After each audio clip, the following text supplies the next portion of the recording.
오늘도 성경 봉독하고 하나님 말씀 생각하도록 하겠습니다. 성경은 출애굽기 15장 22절부터 26절 말씀입니다. 봉독하겠습니다. 모세가 홍해에서 이스라엘을 인도하며 그들이 나와서 수르 광야로 들어가서 거기서 사흘 길을 걸었으나 물을 얻지 못하고 마라에 이르렀더니 그곳 물이 써서 마시지 못하겠으므로 그 이름을 마라라 하였더라. 백성이 모세에게 원망하여 이르되 우리가 무엇을 마실까 하매 모세가 여호와께 부르짖었더니 여호와께서 그에게 한 나무를 가리키시니 그가 물에 던지니 물이 달게 되었더라. 거기서 여호와께서 그들을 위하여 법도와 율례를 정하시고 그들을 시험하실세 이르시되 너희가 너희 하나님 나 여호와의 말을 들어 순종하고 내가 보기에 의를 행하며 내 계명에 귀를 기울이며 내 모든 규례를 지키면 내가 애굽 사람에게 내린 모든 질병 중 하나도 너희에게 내리지 아니하리니 나는 너희를 치료하는 여호와임이라. 아멘.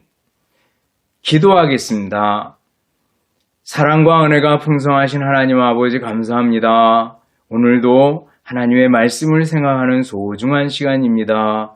이 말씀들 귀 기울여 듣고 마음판에 새기고 믿음으로 승리하는 삶을 살게 하여 주시옵소서. 예수님 이름으로 기도드리옵나이다.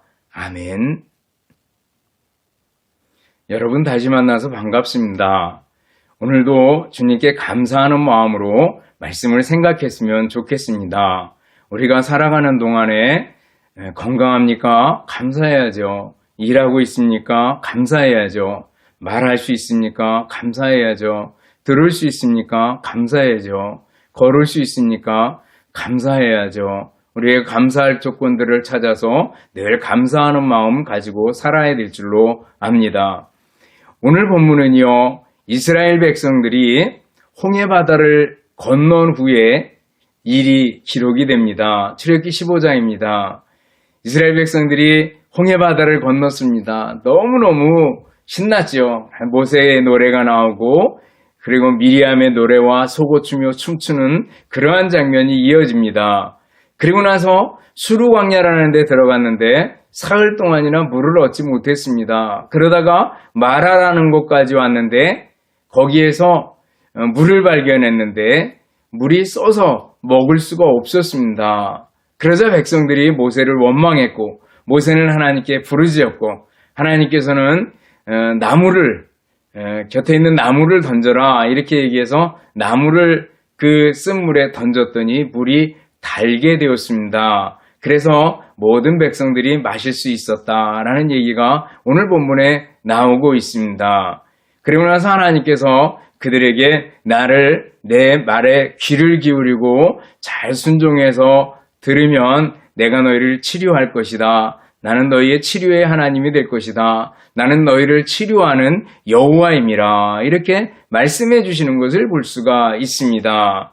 우리 하나님, 치료자 하나님, 우리를 치료하시는 여호와 하나님이시다라는 것을 말씀해 주고 있습니다. 치료의 하나님, 좀 더 구체적으로 그 하나님 어떤 분인가라는 걸 살펴보고 오늘 내게 주시는 교훈은 무엇인가를 우리가 생각해 볼 수 있습니다. 치료의 하나님, 그 하나님 어떤 분입니까? 먼저 오늘 본문 통해서 보는 것은 훈련시키시는 하나님이십니다. 25절 하반절에 보면 거기서 여호와께서 그들을 위하여 법도와 율례를 정하시고 그들을 시험하실세 이렇게 나갑니다. 시험하신다라고 나옵니다. 성경에서 시험한다라고 얘기할 때 두 가지 의미로 쓰입니다. 하나는 영어로 템프테이션이고 하나는 테스트입니다. 하나는 마귀가 유혹하는 겁니다. 유혹하는 거예요. 유혹하고 미혹하고 우리를 꼬드겨서 잘 못되게 만드는 거죠. 또 하나는 학생들 중간고사, 기말고사 보듯이 말 그대로 테스트입니다. 그래서 그 시험을 통해서 한 단계 더 성숙하게 되는 거죠. 우리 학생들 시험 보는 거 어렵습니다. 그렇지만은 시험 통해 가지고 한 학기를 다 정리할 수가 있습니다. 시험이 없다면 잘 정리가 안 될 텐데 시험 보면서 한 학기 동안 또 한 기간 동안 배운 것들을 잘 정리하게 되는 것을 볼 수가 있습니다. 그래서 우리가 시험 그럴 때 두 가지 의미가 있다라는 걸 생각을 할 때 오늘 여기 하나님께서 시험하사라는 것은 이들을 훈련시키기 위한 과정이구나, 테스트구나 라는 걸 알 수가 있습니다. 어쨌거나 하나님께서 그들을 테스트하시는 걸 볼 수가 있습니다. 훈련시켰습니다. 여러분들, 하나님께서는 왜 훈련을 시키셨을까? 그들을 왜 훈련시켰을까? 하나는 노예 근성을 벗어버리게 하기 위함이었습니다. 애굽의 노예로 있었습니다. 그러면서 그들은 아직까지 노예 상태에서 몸은 벗어났을지 몰라도 속마음이나 이런 건 다 노예로 있습니다. 그래서 누가 해주지 않으면 안 되고, 애정남이라 그러잖아요. 애매한 것을 정해주는 남자 그러듯이 스스로 할 수 있는 게 별로 없었다라는 거예요. 그저 남이 먹여주고 입혀주고 거기 만족하고 살아갔던 걸 볼 수가 있습니다. 또 하나는 하나님께서 그들에게 하나님만 의지하고 하나님만 바라보고 살아라, 믿음을 가져라 라는 의미에서 테스트를 하시는 걸 볼 수가 있습니다. 훈련이죠. 하나님께서는 우리에게도 마찬가지입니다. 종종 우리가 노예처럼 살아갈 때가 있습니다. 분명히 예수님 믿고 하나님의 자녀가 됐는데도 불구하고 마귀의 노예, 죄의 종으로 매여가지고 거기서 쩔쩔매고 있는, 정말 주님이 우리를 위해서 하신 일들 아무것도 생각하지 못하고 조금만 어려움이 오고 조금만 힘들어도 쩔쩔매는 우리들의 모습을 보고, 하나님께서는 우리를 훈련시키고 우리를 연단시키기 위해서 시련을 주고 고난을 줄 때가 있는 걸 우리가 압니다. 시험과 고난인 그걸 통해서 하나님께서는 훈련시키셨다라는 거죠. 지금도 우리들을 어렵고 힘든 일도 통해서 하나님께서 훈련시키고 연단시킨다라는 것을 우리가 꼭 기억해야 할 줄 압니다. 또 치료하신 하나님, 그 하나님께서 오늘 본문에 보면 마라의 쓴물을 단물로 변하게 만드시는 것을 볼 수가 있습니다. 근데 특별히 아주 독특한 방법을 쓰십니다. 옆에 있는 나무를, 나무 가지인지 나무 통째로 던졌는지 그건 안 나와요. 곁에 있는 나무를 물에다 던지라고 얘기합니다. 그래서 모세가 나무를 물에다 던졌더니 물이 달아졌습니다. 어떤 사람들은 그 나무에 독특한 효능이 있어서 약초기 때문에 그 물이 달아졌다 이렇게 말하는 사람도 있습니다. 물론 그렇게 볼 수도 있겠죠. 그러나 우리가 좀 더 이렇게 신약과 연결시켜보면 이건 예수님의 상징이고 예표구나 라는 걸 알 수가 있습니다. 예수님을 통해서 쓴물이 단물이 되는 겁니다. 예수님과 만나면 사람이 변하고, 예수님을 만나면 우리의 인생관, 가치관, 또 세계관 이런 것들이 변하게 되어 있습니다. 예수님을 만나면 달라진다라는 거예요. 삭개오를 보세요. 남의 돈을 이렇게 세리장으로 있으면서 늘 갈취하고 세금을 많이 걷어가 자기 주머니에 이렇게 집어넣고 하던 삭개오였습니다. 근데 뭐예요? 예수님 만나고 나서 내가 가난한 사람들에게 내 재산의 절반을 나누어 주겠습니다. 토색한 것이 있으면 그것을 갚겠습니다. 라고 얘기하는 걸 볼 수가 있습니다. 변하잖아요. 바뀌잖아요.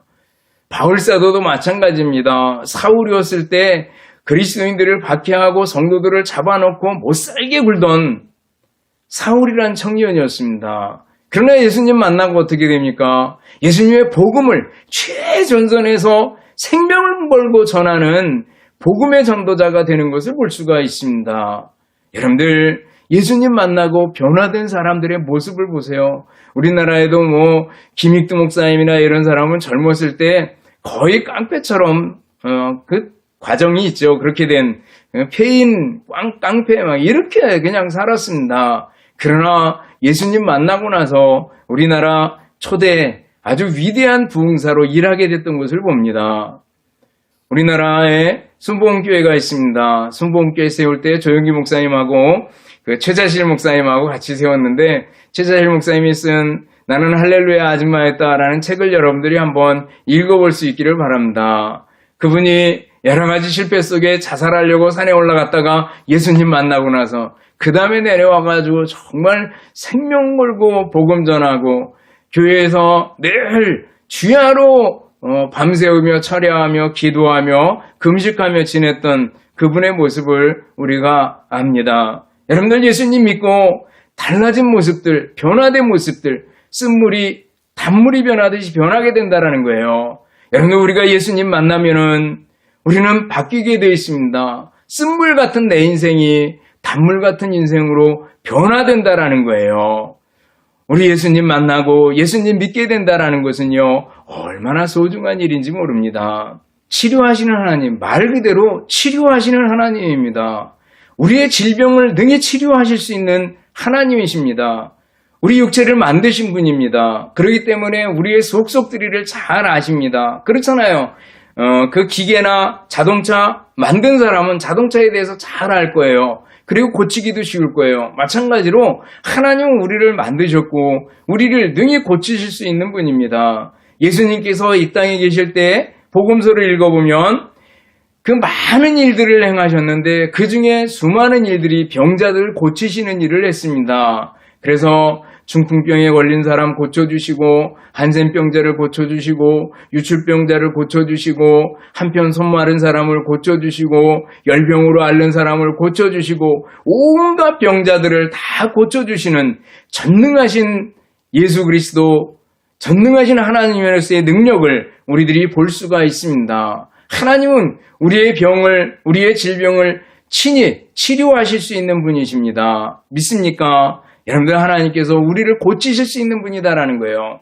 근데 육체의 질병뿐만 아니라 죄로부터, 죄의 질병으로부터, 죄라는 질병으로부터 우리를 고치고 치료하실 분이 바로 하나님이십니다. 치료의 하나님입니다. 남북전쟁 때 많은 부상병들이 생겼습니다. 그때 한 병원이 그 부상병들을 계속 날려다가 치료를 하고 있었습니다. 어느 날 링컨이 그 병원을 방문을 했습니다. 그러자 병원장 의사가 아주 자랑스럽게 자기의 병원을 다 자랑을 했습니다. 우리 병원에는 이런 면이 좋고 부상병들이 들어오면 치료를 잘 받고 나갑니다 하고 막 이렇게 자랑을 많이 했습니다. 그때 똑똑똑 문을 두드리는 소리가 나면서 분위기가 난 사람이 들어왔습니다. 그러면서 시무룩한 얼굴로 얘기를 합니다. 어제 수술받은 한 군인 청년이 오늘 스스로 목숨을 끊었습니다 라고 얘기를 했습니다. 깜짝 놀랐죠. 링컨이 얘기합니다. 당신네 정말 의수는 훌륭합니다. 사람의 병을 고치는 데는 의술만으로는 되지 않습니다. 마음까지 치료할 수 있어야 하지 않겠습니까? 라고 얘기를 했다고 합니다. 여러분들 육체의 질병 고치는 것 중요합니다. 아픈 사람이 그 질병으로부터 낫는 것 중요하지만 더 깊숙이 있는 질병, 죄라는 질병으로부터 우리가 나음을 받아야 된다라는 겁니다. 하나님께서는 능히 죄를 치료하실 수 있는 분입니다. 죄가 뭡니까? 죄를 정의할 때 하마르티아라는 말은요, 관역에서 빗나간다라는 뜻이 있습니다. 하나님의 영광이라는 관역을 정확하게 맞추고 목적에 맞는 삶을 살아야 되는데 거기에 어긋나게 사는 거예요. 내 마음대로 사는 거죠. 또 죄라는 의미 속에는요, 레일에서 벗어난다 이런 뜻이 있습니다. 기차가 레일에서 벗어나는 것을 우리는 탈선이라고 얘기합니다. 바로 탈선의 의미가 죄에 있습니다. 그래서 하나님의 법에 불순종하거나 하나님의 뜻하시는 말을 어기는 거, 이거 바로 죄입니다. 죄는요, 자주자주 병에, 특별히 한센병에 비교되곤 합니다. 한센병 아주 지독한 피부병이잖아요. 보면은 죄는 한센병처럼 고착성이 있습니다. 한번 붙으면 떨어지지 않는다는 거예요. 또 한 번 붙으면 발육성이 있어서 자라납니다. 또 죄는요, 전염성이 있어서 나 혼자만 죄 짓고 끝나지 않고 자꾸 전염하는 성질이 있습니다. 또 죄는요, 마지막에 우리를 파괴하는 파괴성을 가지고 있는 게 죄입니다. 죄는요, 성경에서 굉장히 심각하게 다룹니다. 이 죄의 문제를 해결하려고 예수님께서 이 땅에 오셨고 죄의 문제를 해결하기 위해서 예수님께서 십자가를 지었습니다. 저와 여러분의 죄, 인간의 죄를 위해서 우리 주님 예수님께서 십자가를 지셨다라는 거예요. 그만큼 죄는 심각하고 그만큼 예수 그리스도의 그 희생과 사랑은 대단한 거다라는 겁니다. 이 죄라는 병을 해결받을 수 있는 방법은 바로 예수님의 십자가밖에 없습니다. 우리 스스로 무엇을 할 수가 없습니다. 에베소 2장 1절 보면 허물과 죄로 죽었던 너희를 살리셨도다 그랬거든요. 허물과 죄로 죽어있대요. 우리가 꼬집어도 모르고 우리는 정말 부패하고 무능력하고 아무것도 할 수 없어요. 하나님께서 손을 내밀어 주셨습니다. 뭐예요? 십자가죠. 예수 그리스도를 이 땅에 보내주셔서 십자가에 죽게 하심으로 우리의 죄를 대신해서 죽게 하심으로 우리를 죄에서부터 해방이 시켜주시고 천국을 우리의 것으로 선물로 주시고 하나님의 자녀가 되는 권세를 예수 그리스도를 통해서 주셨다라는 겁니다. 여러분들 다시 한번 묻습니다. 여러분 예수님을 믿습니까? 예수님을 나의 구주, 나의 주님으로 믿습니까? 예수님을 믿는 것은 너무나도 소중한 겁니다. 예수님께서 내가 그 길이요 진리요 생명이니 나로 말미암지 않고는 아버지께로 올 자가 없느니라 그랬습니다. 예수님께서 길이래요. 죄를 치료받을 수 있는 길이 바로 예수님이래요. 예수님 믿고 의지하고 살아가는 여러분들이 될 수 있기를 바랍니다. 그렇다면 우리가 하나님을 향한, 치료의 하나님을 향한 우리의 태도는 어떻게 해야 되는가라는 걸 살펴볼 수 있습니다. 소극적인 면에서는요, 원망해서는 안 됩니다. 물이 쓰다고 원망하는 백성들을 보세요. 우리들의 모습입니다. 하나님의 훈련 과정이었는데 그것을 견디지 못하고 금세 막 원망하는 그런 모습을 봅니다. 고린도전서 10장을 보면은요, 바울사도는 이스라엘 백성들이 애굽 땅에 나와서 홍해를 건넌 것을 굉장히 크게 바다에서 세례를 받았다 이렇게 표현을 하고 있습니다.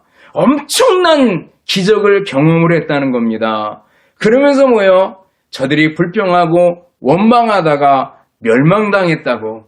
그래서 12절까지 넘어가서 그런즉 선줄로 생각하는 자는 넘어질까 조심하라 이렇게 말씀하고 있는 것을 볼 수가 있습니다. 여러분들 과거에 내가 혁혁한 공을 세웠습니까? 과거에 내가 기도를 많이 했고 과거에 내가 전도를 많이 했고 신앙의 경력과 연조가 깊고 많고 또 직분이 높고 이게 자랑거리입니까? 옛날에 얼마나 생활했고 얼마나 신앙생활했고 내가 성경을 얼마나 읽었고 이거 내가 교회를 위해서 얼마나 봉사했고 내가 교회를 몇 개를 세웠고 이게 자랑거리가 될 수 없잖아요. 현재 내가 얼마나 하나님 앞에 바로 서 있는가라는 것이 중요하다라는 겁니다.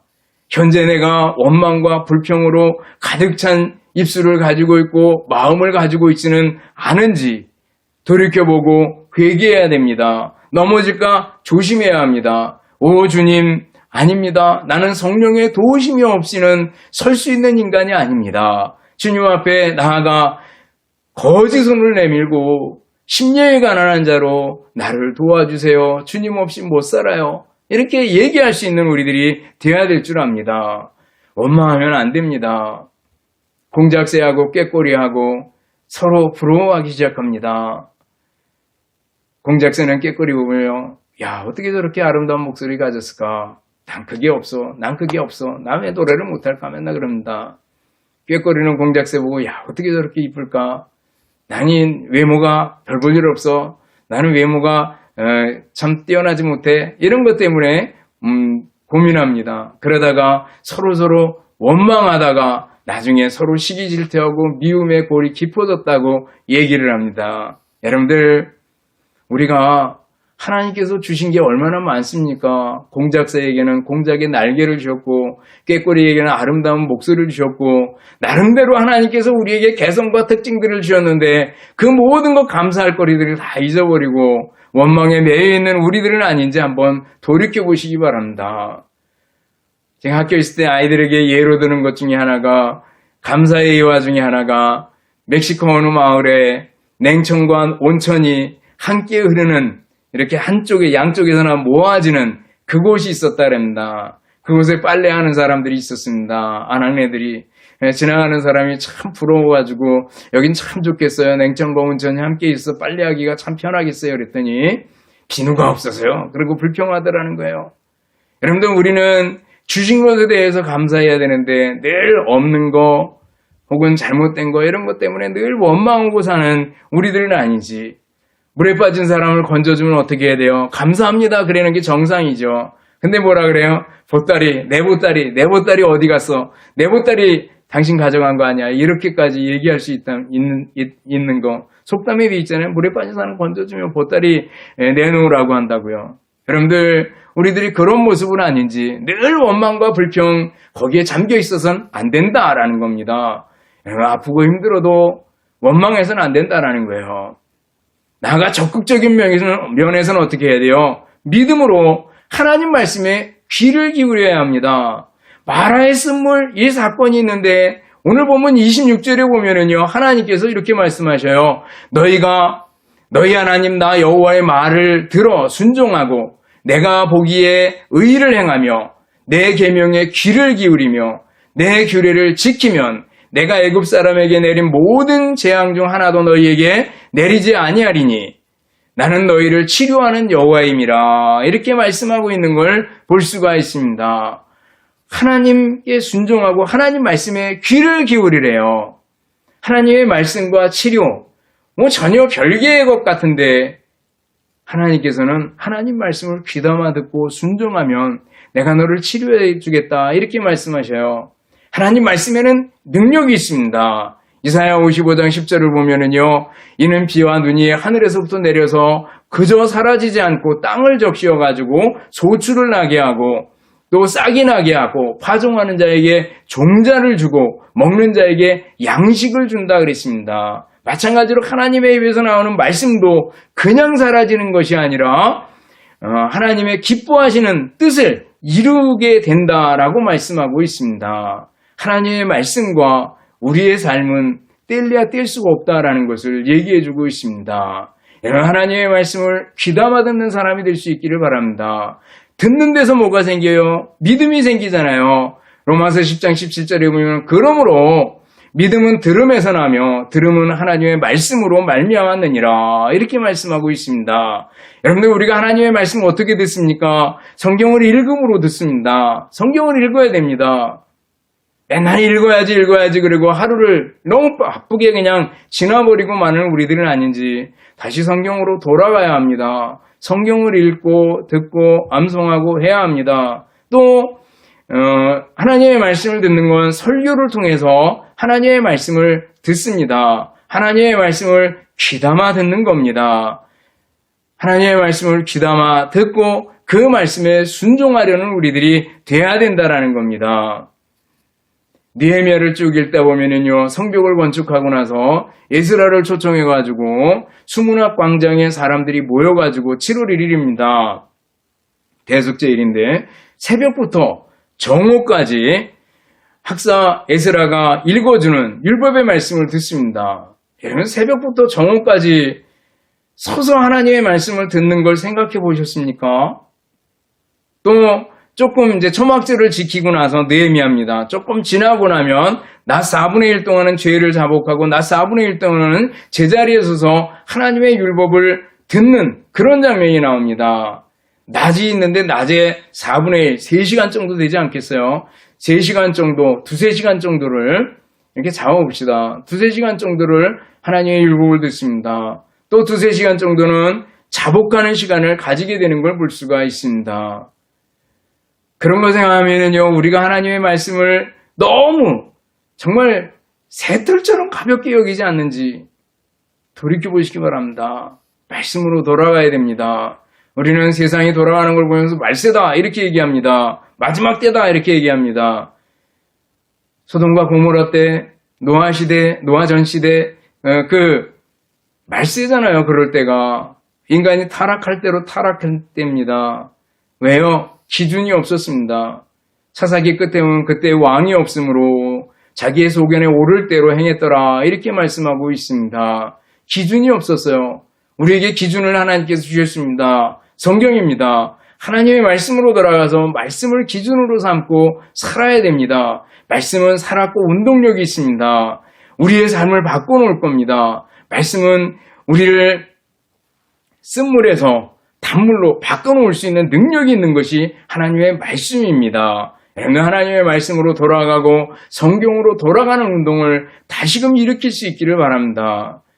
10월 31일은 특별히 종교개혁일인데 10월에 종교개혁이 일어났거든요. 그거 생각하면 마틴 루터가 비텐베르크 성경에 95개의 조항을 붙였던 때가 바로 10월인데 그걸 생각하면은요, 우리가 말씀으로 돌아가는 운동들이 우리들 속에서부터 자발적으로 나타나야 합니다. 마지막으로 치료의 하나님을 대하는 태도는 뭐예요? 우리가 하나님을 믿어야 됩니다. 치료의 하나님을 믿어야 됩니다. 여러분들 병 들어보셨습니까? 그때 어떤 태도를 취합니까? 우리 우리 어머니가 살아계실 때 많이 아프셨나 봐요. 그때 복음서에서 예수님이 병 고치신 장면들을 하나하나 이렇게 뽑아서 기록을 했던 적이 있습니다. 지금 생각해봐요. 엄마가 그때 굉장히 많이 아프셨을 텐데 그때 하나님의 말씀을 통해서 힘을 얻고 큰 위로를 얻으셨겠구나라는 걸 생각해 봅니다. 여러분들, 예수님께서 많은 병자들을 고쳐주셨잖아요. 우리들도 병 중에 있을 때 어떻게 해야 되겠는가? 몇 가지 태도를 살펴보면요. 하나는 치료의 하나님, 전능하신 하나님을 믿고 기도해야 합니다. 하나님께 맡기고 기도해야 됩니다. 아프면 물론 의사를 찾아가기 쉽습니다. 그러나 의사를 찾기 전에 먼저 하나님께 기도할 수 있기 바랍니다. 아사왕이 있었습니다. 아사왕을 보면은요, 저가 발에 병이 들었는데 아사왕이 하나님 잘생겼어요. 근데 말년에 병이 듭니다. 노년에. 그때 하나님 찾지 않고 의원을 찾았더라. 이렇게 성경에 명백하게 기록해 놓고 있어요. 이것은 의원을 찾은 게 잘못이 아니라 먼저 하나님 찾아야 되는데, 먼저 하나님께 기도해야 되는데 하지 않았다는 겁니다. 여러분들 병 들었습니까? 먼저 하나님을 찾고 하나님께 기도할 수 있기를 바랍니다. 그리고 동시에 자신을 돌이켜보면서 지은 죄가 없는지 돌이켜보고 회개해야 됩니다. 주님, 내가 지은 죄는 없는지요? 돌이켜봐야 됩니다. 질병은 우리를 하나님 앞에 겸손하게 만들고 자신을 돌이켜보게 만듭니다. 그러나 여러분들 신방 가가지고 함부로 당신 무슨 죄 지었지 이렇게 얘기하면 큰 무례함입니다. 신방 가거나 병문안을 갔을 때는 그저 기도해주면 됩니다. 병 낫기를 위해서 기도해주면 됩니다. 거기까지 해주면 되는 겁니다. 우리가 죄를 지적하고 호협하고 이렇게 하면 안 되는 겁니다. 그렇지만 자신이 병이 들었을 때는 자신을 한번 돌이켜볼 필요가 있습니다. 성경에 보면 욥 같은 경우는 병든 게 자기 죄 때문에 온 건 아닙니다. 그렇지만 지붕에서 다단을 해서 고침받았던 중풍병자가 있습니다. 그 병자에게 예수님께서 죄사함을 먼저 선포하십니다. 소자야, 내 죄사함을 받았느니라. 이 병이 바로 죄에서부터 왔다라는 걸 우리는 능히 짐작할 수 있습니다. 그러므로 우리는 병 들었을 때 나 자신을 혹은 나의 죄를 돌이켜보고 회개하는 자세를 가져야 됩니다. 그리고 우리가 의사에게 치료를 받고 도움을 받고 또 약의 도움을 받는 게 잘못이 아니다라는 거예요. 의사나 약은요, 일반 은총의 하나입니다. 하나님께서 주신 선물이에요. 그것을 잘 활용하는 것은 굉장히 중요합니다. 사람들은 믿음이 굉장히 좋다고 생각해서 무조건 기적으로만 고치려고 하는데 그렇지 않습니다. 의사의 손길을 통해서 고쳐주시는 것조차도 기적 아니겠어요? 어떤 의미에서. 그러므로 우리들이 먼저 하나님께 기도하고 의사와 약의 도움을 받는 절차들을 거치는 것이 중요합니다. 히스기야가 병들었을 때 이사야가 무화과 반죽을 그 종초에 붙여주는 걸 볼 수가 있습니다. 의사나 약이 잘못된 게 아니다라는 걸 꼭 기억할 수 있기 바라고요. 또 하나, 신유에 관한 생각할 때면은요, 병고침을 받고 신유의 기적을 체험하는 거, 이것이 항상 좋은 것만은 아니다. 꼭 좋은 것만 아니다라는 걸 기억할 필요가 있습니다. 신유의 기적을 체험하고 능력을 체험하면 좋겠죠. 그렇지만 히스기야를 보면은요. 히스기야가 하나님께 기도해서 15년 동안 생명의 연장을 받고 병을 고침을 받습니다. 그 기간 동안에 없었던 아들도 얻었습니다. 그런데 그 기간 동안에 신흥 바벨론이 문안을 와가지고 여러 가지를 물어봤을 때 하여간 구석구석을 다 알려주게 됩니다. 큰 실수를 범한 거죠. 나중에 바벨론이 강성해져가지고 결국 유대 나라를 멸망시키기까지는 그렇게 오랜 기간이 걸리지 않았습니다. 또 히스기야가 노년에 그 아이가 없어서 더 많이 기도했는지 모르죠. 그래가지고 아이를 얻은 다음에 그 아이 므낫세인데 므낫세가 12살 때 왕이 됩니다. 그래서 55년 동안 다스리면서 하나님으로부터 급속히 떠나가게 만드는 그런 장면을 볼 수가 있습니다. 히스기야가 15년 동안 병 고침 받고 오래 산 기간은 결코 복이랄 수가 없다라는 걸 생각해 보게 됩니다. 신유의 기적이 우리들에게 정말 기쁨을 주지만 꼭 필요한 것은 또 꼭 필요한 것만은 아니다라는 걸 우리가 생각할 수 있습니다. 또 하나 생각할 것은 기적으로 신유의 기적으로 병이 나았다 치더라도 언젠간 죽는다라는 거예요. 예수님께서 고쳐주셨던 수많은 병자들이 죽었습니다. 아니 죽었다가 다시 살게 만들었던 나사로, 또 나인성 과부의 아들 청년, 또 야이로의 딸 모두 다 다시 뭐예요? 죽었다라는 거예요. 그걸 생각하면은요, 우리는 이 땅에 언젠가는 병들고 언젠가는 죽는다라는 사실을 기정사실로 받아들여야 됩니다. 한 번 죽는 것은 사람에게 정하신 것이요 그랬잖아요. 한 번 죽는다라는 거예요. 그렇다면 우리는 어떻게 해야 돼요? 천국의 소망을 가지고 살아야 됩니다. 천국, 이 세상의 그 어느 것과도 비교할 수 없는 곳입니다. 우리의 죽음은 천국에 들어가는 관문일 따름입니다. 천국에 들어가야지 참 쉼이 있고 안식이 있다라는 거예요. 요한계시록 14장 13절에 보면 하늘에서 음성이 나서 이르되 기록하라 지금 이후로 주 안에서 죽는 자들은 복이 있도다 하시매 성령이 이르시되 그러하다 그들이 수고를 그치고 쉬리니 이는 그들의 행한 일이 따름이라 하시더라 그랬습니다. 수고를 그치고 쉬리니 참 안식이 천국에서 이루어진다라는 겁니다. 그리고 죽음은 천국에 들어가는 관문입니다. 곽상희 목사님, 전도사님 때 한 여집사님이 찾아와가지고 다짜고짜로 묻더라는 거예요. 질문이 있는데요. 뭔 질문인데요? 천당이 있습니까? 없습니까? 이러고 묻더래요. 왜 묻습니까? 그러니까, 그런 거 이유 묻지 말고 천국이 있는지 없는지만 확실하게 있으면 있다, 없으면 없다, yes, no로 대답해달라고 얘기해드려요. 그래서 전사님이 있습니다. 이렇게 얘기를 해줬대요. 복잡하게 생각 말고 있습니다. 그리고 나서 근데 그 왜 물었어요? 라고 물어봤더니 천국과 지옥이 천당과 지옥이 확실하다면 내가 이 세상에서 어떤 고난을 치르더라도 바르고 진실하게 살 수 있을 것 같아서 물어봤습니다. 전도사님 믿는다니까 나도 이제는 천국을 믿겠습니다. 이렇게 얘기하더라는 거예요. 여러분들 천국을 믿습니까? 믿는 줄 믿습니다. 죽음을 겁내지 마시기 바랍니다. 죽음은 천국에 들어가는 관문일 따름입니다. 한 번 죽고 한 번 천국에 가는 거 너무나도 당연한 일이다라는 겁니다. 우리가 예수님 믿고 천국 갑시다 라고 얘기하는 거는 옛날의 전도 방법만은 아닌 줄 압니다. 여러분들 이제 말씀을 정리해 보려고 합니다. 우리 하나님 어떤 하나님입니까? 치료하시는 하나님이라 그랬어요. 우리를 훈련시키시는 하나님입니다. 쓴물을 단물로 만드시는 전능하신 하나님이십니다. 병을 치료하시고 죄를 고치시는 사랑의 하나님이십니다. 그 하나님을 대하는 태도는 어떻게 해야 돼요? 소극적인 면에서는 원망해서는 안 된다. 적극적인 면에서는 믿음으로 순종해야 된다.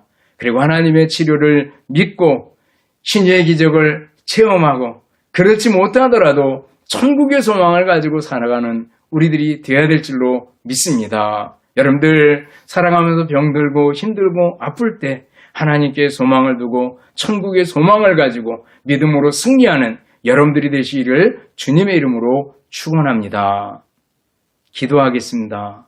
사랑과 은혜가 풍성하신 하나님 아버지 감사합니다.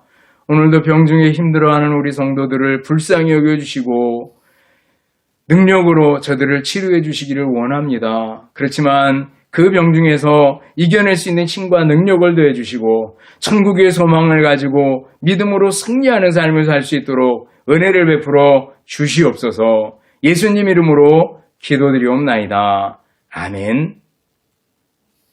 축도하겠습니다. 이제는 우리 주님 예수 그리스도의 은혜와 하나님 아버지의 극진하신 사랑하심과 성령님의 교통하심과 인도하심이 함께 예배드리는 우리 모든 성도들 머리머리 위에 이제로부터 영원토록 함께 있을지어다. 아멘.